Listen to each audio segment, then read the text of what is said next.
حامدا ومصليا ان الله وملائكته يصلون على النبي یا ایھا الذین آمنوا صلوا علیہ وسلموا تسلیما. مل کے پڑھیے الصلاۃ والسلام علیک یا سیدی یا رسول اللہ وعلی آلک واصحابک یا سیدی یا خاتم الانبیاء والمرسلین. ہم نے مومنین متقین کی صفات کو پڑھا. آج خالصتاً جو کافر ہیں ان کا ذکر قرآن مقدس کے اندر شروع کیا جا رہا ہے. قرآن مقدس کی آیت نمبر 6 و 7 ہے. اللہ جل شانہ نے ارشاد فرمایا ان الذین کفروا، بے شک وہ لوگ جنہوں نے کفر کیا، سواء علیہم، ان پر برابر ہے، انذرتہم، حبیب آپ ان کو ڈرائیں، ام لم تنذرہم، یا نہ ڈرائیں، لا یؤمنون، وہ ایمان نہیں لائیں گے. ختم اللہ، ایمان نہ لانے کی وجہ یہ ہے ختم اللہ، اللہ نے مہر لگا دی، علی قلوبہم، ان کے دلوں پر، وعلی سمعہم، اور ان کے کانوں پر، وعلی ابصارہم غشاوہ، اور ان کی آنکھوں پر پردہ ہے، وَلَهُمْ عَذَابٌ عَظِيمٌ، اور ان کے لیے بڑا عذاب ہے. یہ جو آیت مقدسہ ہے یہ ابو جہل، ابو لہب اور ولید بن مغیرہ کے بارے میں اتری ہے. اللہ فرماتا ہے کہ ان کی قسمت میں ایمان نہیں ہے، ان کی قسمت میں کفر ہی ہے، اس وجہ سے یہ ایمان لانے والے نہیں ہیں. اللہ تعالیٰ اپنے حبیب پاک صلی اللہ علیہ وسلم کو تسلی دے رہا ہے، حبیب اگر یہ لوگ ایمان نہیں لاتے تو آپ گھبرائیں مت، بلکہ نبی علیہ السلام اتنے حریص تھے یہ لوگ ایمان لے آئیں، کفار کلمہ پڑھ لیں، یہ دار اسلام میں آ جائیں. حضور اتنے حریص تھے کہ رب قرآن میں فرماتا ہے حبیب اگر یہ کافر مکہ کے ایمان نہ لائیں گے تو کیا آپ ان کے پیچھے اپنی جان دے دیں گے؟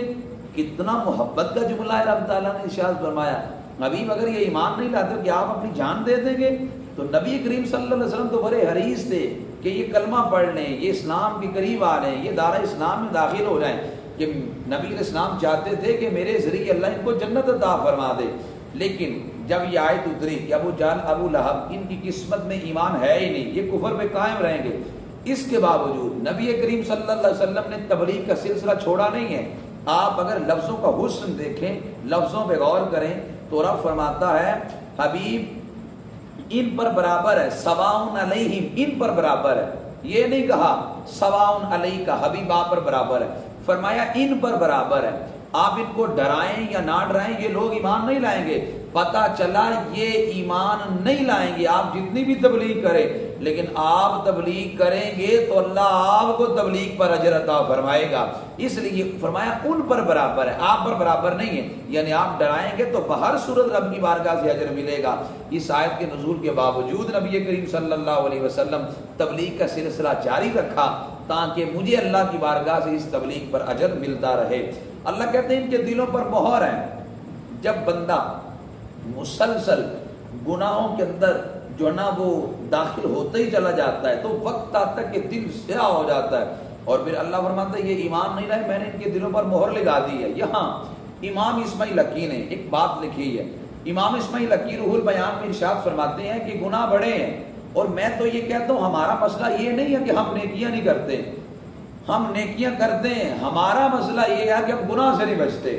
میں اس کی مثال اکثر دیتا ہوں. اس کی مثال یوں ہے، آپ کے پاس ایک جگ کے اندر پانی ہو اور آپ نے اس جگ کے ذریعے گلاس کے اندر پانی اڑیلنا ہو، گلاس کو بھرنا ہو، لیکن خدا نہ خواستہ گلاس کو نیچے سے سوراخ ہو، آپ سارا جگ بھی اڑیل دیں گے تو گلاس بھرا جائے گا نہیں. وجہ کیا ہے؟ وجہ یہ ہے کہ گلاس کو نیچے سے سوراخ ہے. اگر گلاس کے سوراخ کو بند کر کر تھوڑا سا جگ بھی اونڈیلیں گے تو گلاس بھرا جائے گا.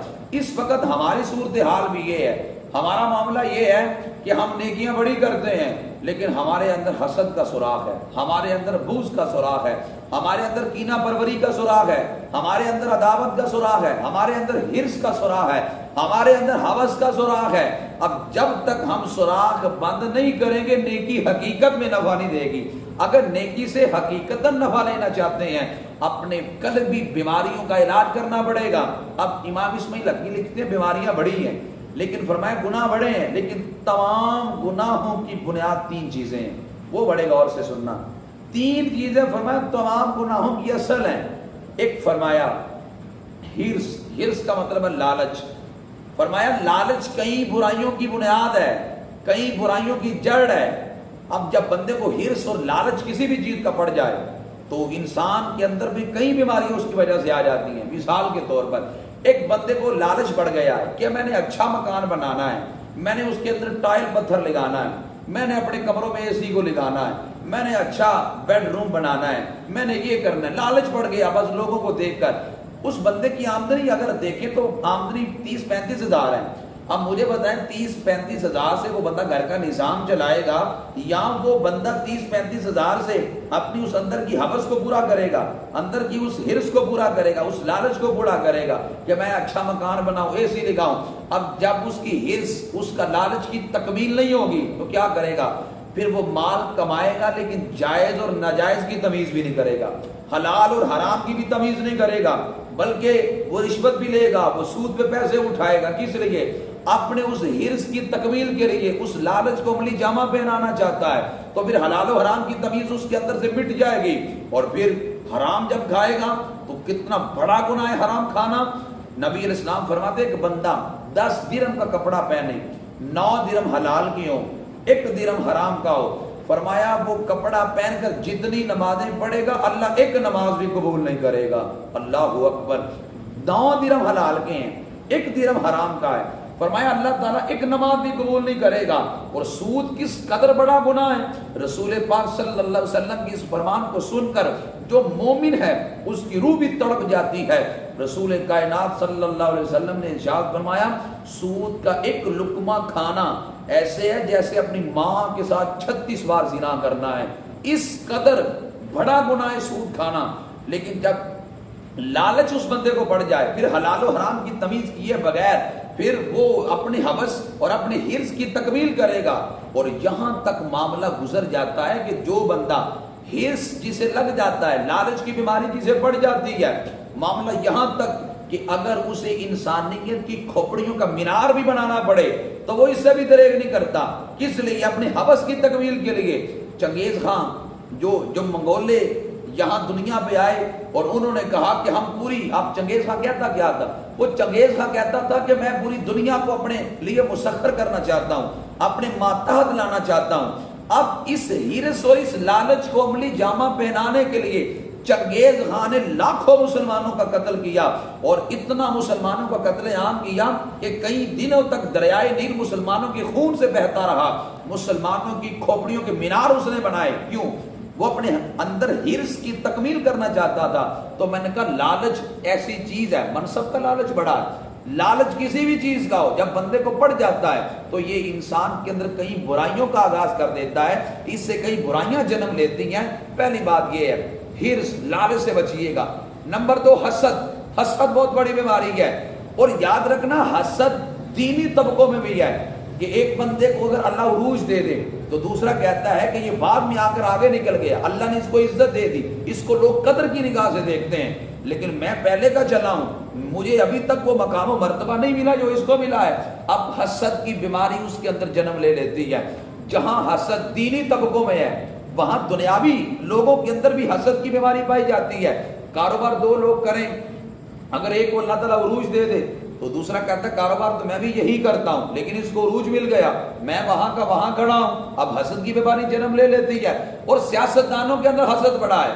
ایک جب بندہ ایم پی اے بنتا تو چیئرمین کہتا ہے یہ نکما ایم پی اے بن گیا ہے، اس کے اندر تو کوالٹیز ہے ہی نہیں جو میرے اندر ہے، ایم پی اے تو مجھے ہونا چاہیے تھا.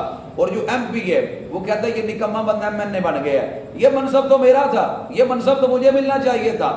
اور ایم این اے کہتا ہے یہ وہ جس کے پاس عقل ہی نہیں اسے وزیر بنا دیا گیا، وزیر تو مجھے ہونا چاہیے تھا. اور وزیر کہتا ہے وزیر اعظم تو مجھے ہونا چاہیے تھا، اس کے بعد تو اتنی صلاحیت ہی نہیں کہ اسے وزیر اعظم بنا دیا گیا. تو گویا یہ اقتدار کے نشے میں دھت لوگوں کے اندر بھی حسد کی بیماری پائی جاتی ہے. اور میرے حضور علیہ السلام فرماتے ہیں ایاکم والحسد فَإِنَّ الْحَسَدَ يَأْكُلُ الْحَسَنَاتِ كَمَا تَأْكُلُ النَّارُ الْحَطَبَ أَوْ كَمَا قَالَ علیہ السلام. فرمایا حسد سے بچو، حسد نیکیوں کو ایسے کھا جاتا ہے جیسے آگ خشک لکڑی کو کھا جاتی ہے. اس قدر حسد انسان کے عمل کو اندر سے کھوکھلا کر دیتا ہے. حسد بڑی بیماری ہے. اچھا حسد ہر بیماری کا علاج ہے، حسد کا بھی علاج ہے. حسد کا ایک ہے علمی علاج اور ایک ہے عملی علاج. حسد کا علمی علاج یہ ہے کہ کسی کے بعد نعمت دیکھ کر اگر دل میں جلن پیدا ہو تو علمی علاج یہ ہے کہ بندہ اللہ کی تقدیر پر ایمان کو پختہ کرے. اگر اس کو نعمت ملی ہے تو اس کی تقدیر میں لکھی تھی، مجھے نہیں ملی، میری تقدیر میں نہیں لکھی، تو یا اللہ تیری تقسیم میں میں راضی ہوں۔ تو تقدیر پر ایمان کو پختہ کرے گا تو حسد کا علاج ہو جائے گا۔ عملی علاج یہ ہے کہ جس کے خلاف یہ جلتا ہے، مثال ایک بندے کا کاروبار بڑا اچھا ہو گیا تو اب جلے نا، بلکہ کہ یا اللہ اگر اس کا کاروبار اتنا اچھا ہے دعا کر دو اللہ اور بھی اچھا کر دے، یا اللہ اس نے ایک گاڑی لی ہے اسے اور دوسری گاڑی عطا فرما۔ جب یہ دعا کرے گا تو اندر والا نفس تو اپنی موت عام مر جائے گا، وہ کہے گا تو اس کے حق میں دعائیں کرنے لگ پڑا۔ تو یہ گویا عملی علاج ہے۔ حسد سے کئی بیماریاں جنم لیتی ہیں۔ نمبر 3 امام اسماعیل حقی لکھتے ہیں کہ جو تیسری بیماری تکبر کی ہے، یہ بندہ اپنے آپ کو بڑا سمجھتا ہے۔ یہ اکثر لوگ جن کے پاس 4 آنے آ جاتے ہیں، 4 پیسے جن کے پاس آ جاتے ہیں، وہ کہتے ہیں چومن دیگرے نیس، میرے جیسا کائنات میں شاید ہے ہی کوئی نہیں۔ میں کہتا ہوں اصل میں اگر وہ اپنی دولت میں گھمنڈ کرتا ہے اور کہتا ہے دولت کی وجہ سے میرے جیسا کوئی نہیں، تو میں کہتا ہوں اسے اصل میں یوں کہنا چاہیے چومن ڈنگرے نیس، میرے جیسا کوئی ڈنگر کائنات میں نہیں ہے کہ میں اپنی دولت کی بنیاد پہ فخر کرتا ہوں، میں اس پہ گھمنڈ کرتا ہوں۔ اب دولت کا حق ہونے کا معیار تو نہیں ہے، کافروں کے پاس کتنی دولت ہے۔ حضور فرماتے ہیں اگر اللہ کے ہاں مچھر کے پر جتنی بھی دولت کی حیثیت ہوتی ہے، اللہ کافر کو ایک گھونٹ بھی عطا نہ کرتا۔ اللہ کے ہاں تو دولت کی قدر و قیمت ہی نہیں، یہ کرتا ہے، یہ تکبر کرتا ہے۔ ہمیشہ عاجزی والا بندہ رب کو پسند ہے، عاجزی کرنا، کبھی تکبر نہ کرنا۔ ایک بندہ بڑا اکڑ کے جا رہا تھا، بزرگ فرمانے لگے کہ کس بات پہ اکڑتا ہے؟ تیرے اندر غلاظت اتنی جمع ہے۔ فرمایا اس بات پہ اکڑتا ہے؟ فرمایا تیری پیدائش ایک ناپاک قطرے سے ہے، اس بات پہ اکڑتا ہے؟ فرمایا نہ اتنا نہ اکڑ، نہ اتنے جذبات میں رہ، حد سے نہ گزر، دائرہ ذات میں رہ، ایک قطرہ ناپاک نسب ہے تیرا، اوقات یہی ہے، اوقات میں رہ۔ اصل میں بندے میں تکبر آتا ہی تب ہے جب وہ اپنی اوقات بھول جاتا ہے۔ اگر بندہ اپنی اوقات یاد رکھے میری اوقات کیا ہے، تو مجھے پتا ہے کیا کبھی تکبر کی بو اس کے اندر آ سکتی ہے؟ کبھی بھی نہیں آ سکتی۔ نبی علیہ السلام نے جس کے دل میں رائی کے دانے کے برابر بھی تکبر ہے وہ بندہ جنت میں نہیں جائے گا۔ صحابہ نے عرض کیا کہ ایک بندہ چاہتا ہے اس کا جوتا خوبصورت ہو، ایک بندہ چاہتا ہے کہ اس کا لباس خوبصورت ہو، آقا یہ بھی تکبر ہے؟ نبی علیہ السلام نے فرمایا نہیں، تکبر 2 چیزیں ہیں۔ فرمایا بطر الحق وغمط الناس، حق کو جھٹلانا۔ ایک بندہ نہ حق ہے، جب حق اس کے سامنے آ جاتا ہے تو وہ حق کو مانتا نہیں ہے، لیکن اندر سے مفتی ایک بیٹھا ہے وہ آواز دیتا تو نہ حق ہے، لیکن اگر بندہ اس نہ حق پہ ڈٹا رہے، حق کو نہ قبول کرے، متکبر ہے۔ دوسرا فرمایا وغمط الناس، لوگوں کو حقیر جاننا، یہ تکبر کی نشانی ہے۔ ہر ایک کو اپنے سے افضل جانو، ہر ایک کو اپنے سے باکمال جانو۔ جب بندہ ہر ایک بندے کو اپنے سے افضل جانتا ہے اور بندہ کہتا ہے مولا میں کچھ بھی نہیں ہوں، اللہ کہتا نہیں تو کچھ ہے۔ جب بندہ رب کی نظر میں کچھ بن جاتا ہے پھر اللہ اسے مقام و مرتبہ عطا فرماتا ہے۔ تو یہ 3 چیزیں ایسی ہیں جو بیماریوں کی جڑ ہیں۔ نمبر 1 ہرس، اس سے بچنا۔ نمبر 2 حسد، اس سے بچنا۔ نمبر 3 تکبر، اس سے بچنا۔ اور اب فرماتا ہے ختم اللہ نے ان کے دلوں پر مہر لگا دی، اس لیے یہ ایمان لانے والے نہیں ہیں۔ اور لیکن نبی علیہ السلام مسلسل پھر بھی تبلیغ کا سلسلہ جاری رکھا۔ اور یہ میرے اور آپ کے لیے سبق ہے، اگر لوگ ہماری بات پہ لبیک نہ بھی کہیں، مؤذن کا کام اذان دینا ہے، اذان دیتا رہے کو آئے یا نہ آئے۔ اسی طرح مبلغ کا کام تبلیغ کرتے رہنا ہے، چاہے اس کی بات پہ کوئی لبیک کہیں یا نہ کہے، وہ تبلیغ کرے گا تو اللہ اسے اجر عطا فرمائے گا۔ دعا کرتا ہوں اللہ مجھے اور آپ کو ان باتوں پر عمل کی توفیق عطا فرمائے۔ وما علیہ الا البلاغ المبین۔